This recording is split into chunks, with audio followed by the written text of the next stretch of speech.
Halo semuanya, saya Haji Maulana Sakti dari kelas 3 Manajemen SDM. Di pertemuan kali ini saya akan membahas mengenai implementasi kinerja dalam manajemen SDM.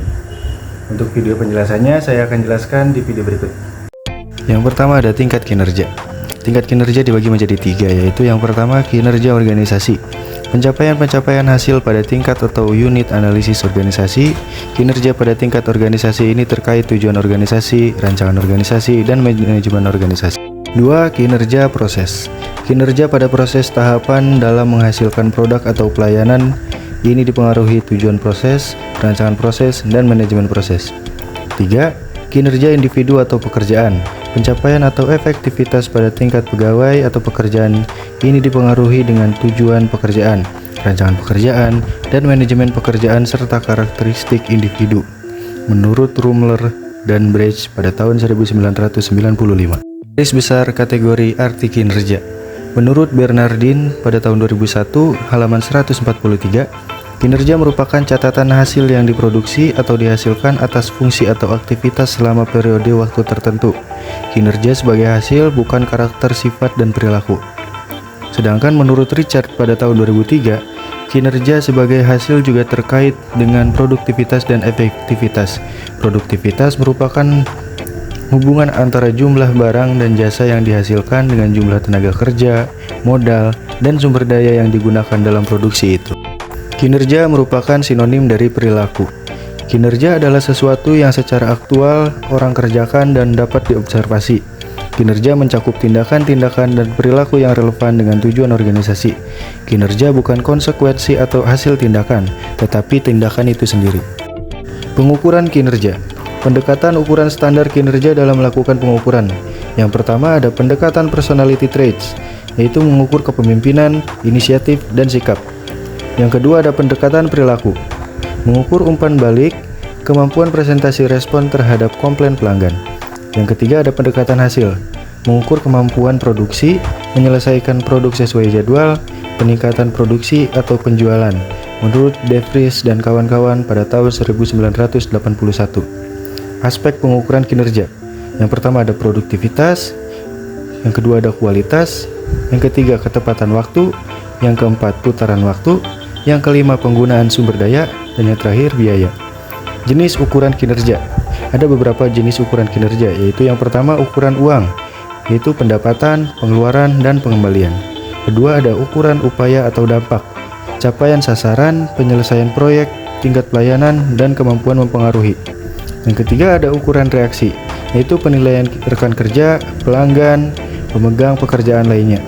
Yang keempat ada ukuran waktu, pelaksanaan kerja dibandingkan jadwal, batas akhir, kecepatan respons, dan jumlah sasaran. Ukuran kinerja dalam dimensi kualitas. 1. Kehandalan. 2. Daya tanggap. 3. Kompetensi. 4. Akses. 5. Kesopanan. 6. Komunikasi. 7. Kejujuran. 8. Keamanan. 9. Pengetahuan terhadap pelanggan. Dan yang terakhir bukti langsung. Perspektif atau aspek balance scorecard dalam mengembangkan pengukuran kerja. Yang satu, pengukuran kerja dari aspek keuangan, yaitu biaya administrasi minimal. Yang kedua, pengukuran aspek pelanggan, yaitu kepuasan pelanggan dan pelayanan yang efektif. Ketiga, aspek proses bisnis internal, yaitu sistem kontrol, pengadaan efektif, memenuhi sasaran kebijakan publik.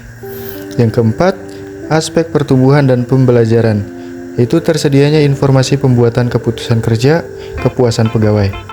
Indikator untuk mengukur kinerja organisasi. 1. Produktivitas. 2. Kualitas layanan. 3. Responsivitas. 4. Responsibilitas. Dan 5. Akuntabilitas.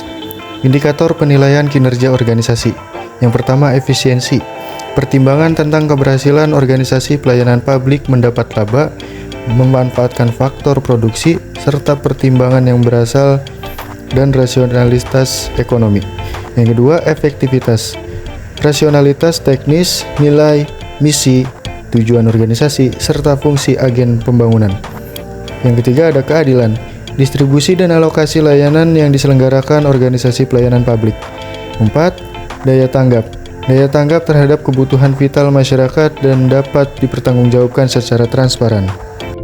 Ukuran kerja pelayanan dikembangkan menjadi 14 unsur untuk pengukur IKM. 1. Prosedur pelayanan. 2. Persyaratan pelayanan.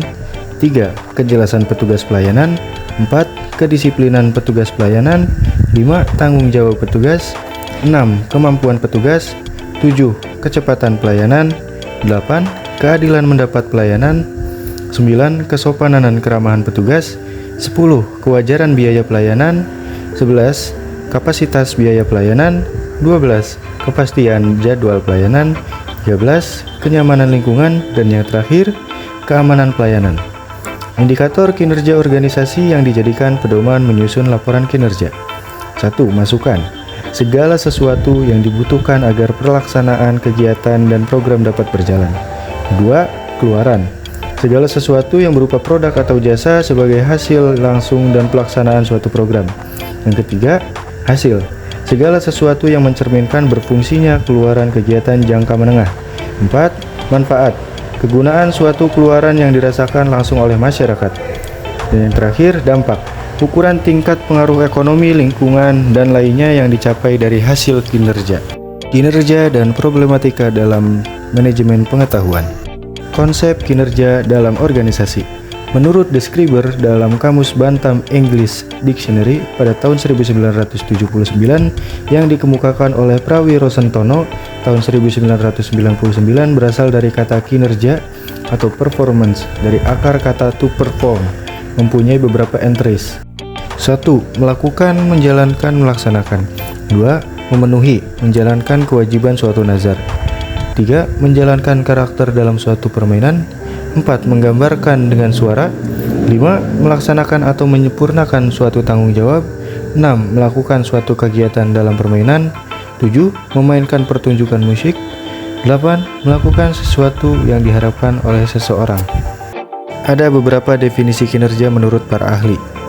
Yang pertama menurut Interplan tahun 1999, kinerja yaitu terkait operasi, aktivitas, program, dan misi organisasi. Yang kedua menurut Murphy dan Cleveland tahun 1995, kinerja yaitu kualitas perilaku yang berorientasi pada tugas dan pekerjaan. Yang ketiga menurut Stunner tahun 1978, kinerja yaitu fungsi dari motivasi, kecakapan, dan persepsi peranan. Yang keempat menurut Bernardin dan Russell tahun 1993, kinerja yaitu pencatatan hasil-hasil yang diperoleh dari fungsi pekerjaan atau kegiatan tertentu selama kurun waktu tertentu. Dan yang terakhir menurut Gibson pada tahun 1990, kinerja yaitu seseorang yang ditentukan oleh kemampuan dan motivasinya untuk melaksanakan pekerjaan. Unsur yang terdapat dalam kinerja. Yang pertama hasil-hasil fungsi pekerjaan. Yang kedua faktor-faktor yang berpengaruh terhadap prestasi pekerja pegawai. Yang ketiga, pencapaian tujuan organisasi. 4. Periode waktu tertentu. 5. Tidak melanggar hukum. Dan yang terakhir, sesuai dengan moral dan etika.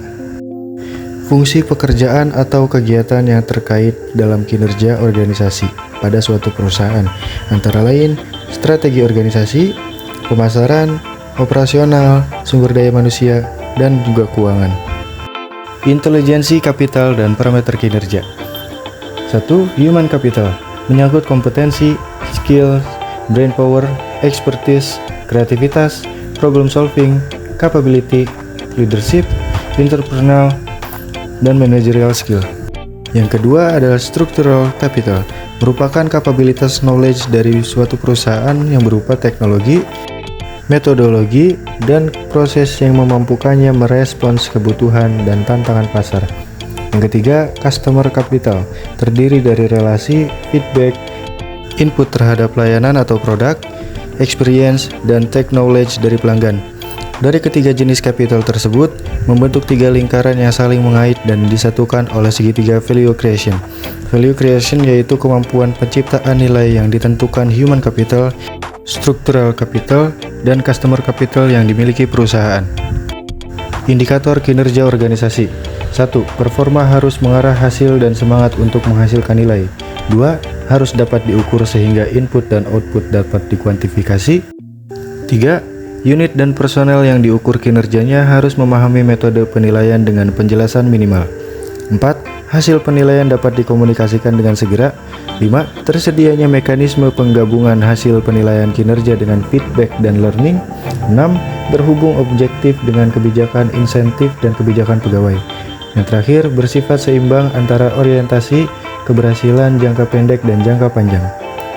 Faktor peningkatan kinerja. Ada beberapa faktor pendorong, yaitu audit modal intelektual bertujuan memonitor dan mengatur modal intelektual perusahaan. Dan audit modal intelektual memerlukan tim yang terdiri atas ahli strategi organisasi, keuangan, sumber daya manusia, analisis pengetahuan, properti intelektual, dan pemasaran. Adapun beberapa faktor penghambat kinerja. Yang pertama, masalah yang melekat dalam sistem pengukuran manajemen pengetahuan itu sendiri. Yang kedua, sulit mengidentifikasi hubungan langsung antara insentif manajemen dan pengetahuan dengan performasi perusahaan. Yang ketiga, manajemen biasanya meminta indikator kasat mata seperti dampak terhadap performasi, keuangan, dan operasional lainnya. Yang terakhir, semakin beragam dan kompleksnya stakeholder atau pihak berkepentingan terhadap eksistensi perusahaan. Itu tadi penjelasan mengenai implementasi kinerja dalam manajemen SDM. Semoga teman-teman dapat memahami apa itu implementasi kinerja dalam manajemen SDM. Sampai jumpa.